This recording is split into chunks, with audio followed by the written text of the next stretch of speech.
ఈ మధ్య కాలంలో 15 ఏళ్ల వయసు నుంచి 30 ఏళ్ల వయసు మధ్య ఉన్నవారు చాలా మంది అనారోగ్య సమస్యల బారిన పడి సమస్యల పరిష్కారం కోసం కామెంట్ల రూపంలో సలహాలు అడుగుతున్నారు. కొందరు అన్న వైట్ హెయిర్ ఎక్కువైంది, జుట్టు రాలిపోతుంది, మరికొందరేమో అధిక బరువుతో బాధపడుతున్నా అని, చాలా సన్నగా ఉన్న బరువు పెరిగేందుకు సలహా చెప్పండి అని, పీసీఓడి, పీసీఓఎస్, థైరాయిడ్ వంటి హార్మోన్ సమస్యల నుంచి బయటపడలేకపోతున్నాని, 25 సంవత్సరాలు కూడా నిండలే అప్పుడే బీపీ వచ్చిందని, ఇవన్నీ చూస్తుంటే చాలా బాధ అనిపిస్తుంది. వీటన్నిటికీ కారణం మారుతున్న పర్యావరణం, మన జీవన విధానం, ఇంట్లో ఆర్థిక పరిస్థితులు బాగాలేక కుటుంబంలో గొడవలు, మానసిక ఒత్తిడి, టెన్షను, ఈ థైరాయిడ్, బీపీ, షుగరు, పీసీఓడి, అధిక బరువు వంటి బాధల నుంచి బయటపడడానికి ప్రకృతి దగ్గరగా బతుకుదాం, మంచి ఆహారం తీసుకుందాం, అనవసరమైన టెన్షన్ల నుంచి దూరంగా ఉందాం. ఈ చలికాలంలో విరగబూసే మునగ పూలతోని కూరగా వేసుకుని తిందాం. మునగ చెట్టులో కాయలు, పూలు, ఆకులు, బెరడు ప్రతి ఒక్కటి ఎన్నో ఔషధ గుణాలు కలిగి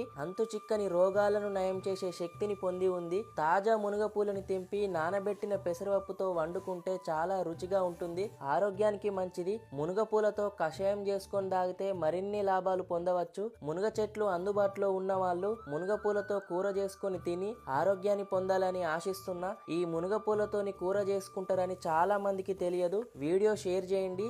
మరిన్ని మంచి వీడియోల కోసం మన పేజీని ఫాలో చేయండి.